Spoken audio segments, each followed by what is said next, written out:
Ever wondered what it would take for a powerful ruler to change his mind? Could it really take a series of devastating events to open someone's eyes? This is the incredible story of how God freed the Israelites from slavery in Egypt, a story that unfolds in the most dramatic way. The 10 plagues sent by God were not just punishments for Pharaoh's hard heart, but signs of his power and authority. In this video, we'll take you through the 10 plagues, revealing how they struck Egypt, and ultimately, how they led to the Israelites' freedom. Stay tuned as we explore this powerful biblical event. And don't forget to subscribe to Story of Grace for more insightful stories from the Bible. The first plague, turning the Nile to blood. Imagine the river that brings life to a nation, suddenly turning into a river of death. That's exactly what happened when God commanded Moses to tell Pharaoh that the waters of the Nile would turn into blood. The water, once a source of life, was now undrinkable, causing chaos for the Egyptians. The fish in the river died, and the land was left in ruin. But here's the kicker. Pharaoh's magicians tried to replicate the miracle, but they couldn't. They were left powerless. Despite the devastation, Pharaoh's heart remained unchanged. He refused to listen. This first plague was just the beginning of God's mighty judgment. The second plague. The frog's picture. Your home suddenly being overtaken by frogs. Everywhere you go, you step on them, and they're in your food, your bed, and even in your homes. That's what happened when the second plague struck Egypt. Frogs invaded the land, creating a nightmare for the Egyptians. The situation got so bad that Pharaoh begged Moses to pray to God and remove the frogs, promising that he would let the Israelites go. But once the frogs were gone, Pharaoh's promise evaporated. His heart was hardened once again. This plague revealed just how stubborn Pharaoh was, refusing to accept that the power of God was greater than anything he could control. The third plague.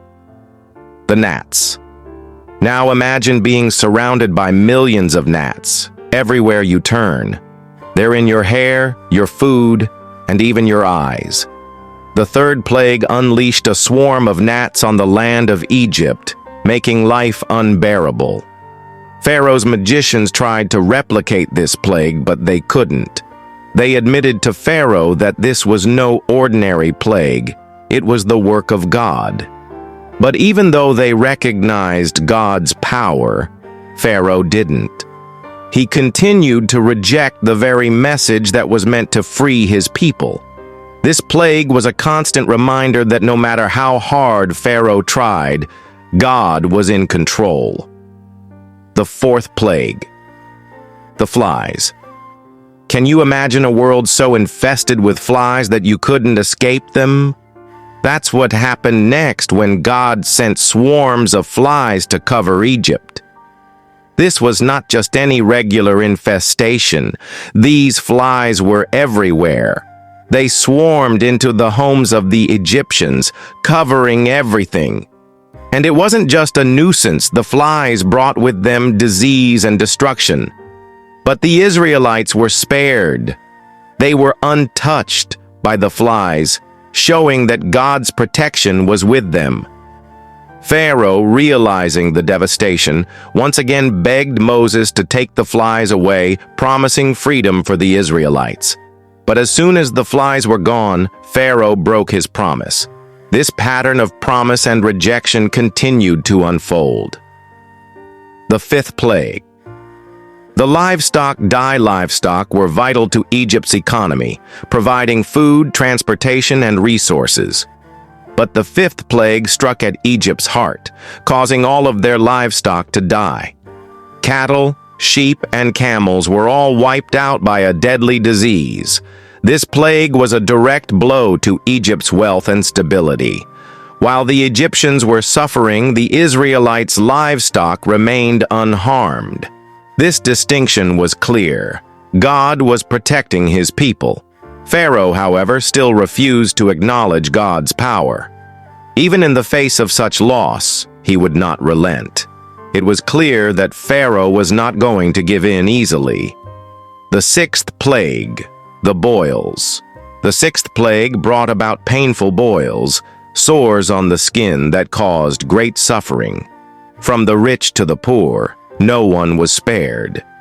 Pharaoh's magicians, who had been able to perform some tricks earlier, were now struck with boils as well. The power of God was undeniable, yet Pharaoh remained unmoved. He couldn't escape the evidence of God's power, yet he chose to remain obstinate. The boils were a personal affliction, affecting the Egyptians' bodies directly. And yet Pharaoh refused to change his heart. The seventh plague, the hailstorm. What if a storm came that was so violent it destroyed everything in its path? That's exactly what happened when God sent a hailstorm upon Egypt. It wasn't just ordinary hail, it came with fire and thunder. Crops were destroyed, animals were killed, and buildings were damaged. Anyone caught outside was struck down by the hail. But once again, the Israelites were protected. They were spared from the devastation. Yet Pharaoh's heart remained as hard as ever. He had seen the destruction, but still, he refused to let the Israelites go. It was as if he couldn't see the writing on the wall. The eighth plague, the locusts. After the hailstorm, the next disaster to hit Egypt was a swarm of locusts. These pests devoured anything the hail hadn't already destroyed. The land was left barren, and the Egyptians were left with nothing. Pharaoh finally admitted that he had sinned, but even then, his repentance was shallow. Once the locusts were gone, Pharaoh hardened his heart again. He refused to free the Israelites, continuing to defy the will of God.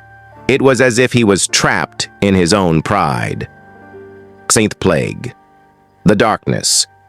Imagine being in complete darkness for 3 days.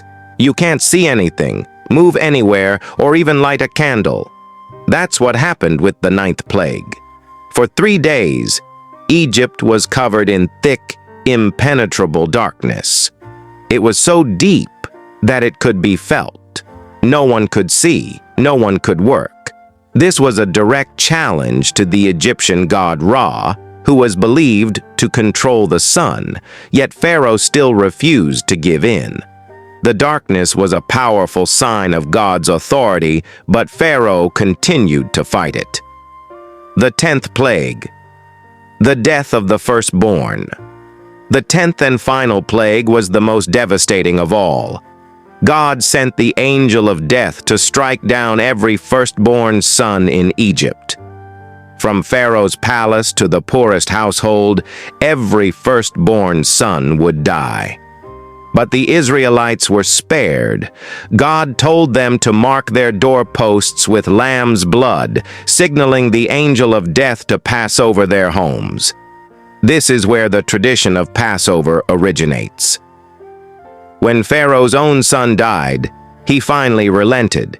He allowed the Israelites to leave Egypt, marking the end of their bondage and the beginning of their journey to freedom. Outro and call to action. The 10 plagues were more than just a series of disastrous events. They were a testament to God's power and his commitment to his people. Each plague brought the Egyptians closer to realizing that no one could stand against the will of God. The Israelites were finally freed, and their journey to the Promised Land began. If you found this story powerful and insightful, make sure to subscribe to Story of Grace and hit the notification bell so you won't miss any more incredible stories from the Bible. Thanks for watching and stay tuned for more.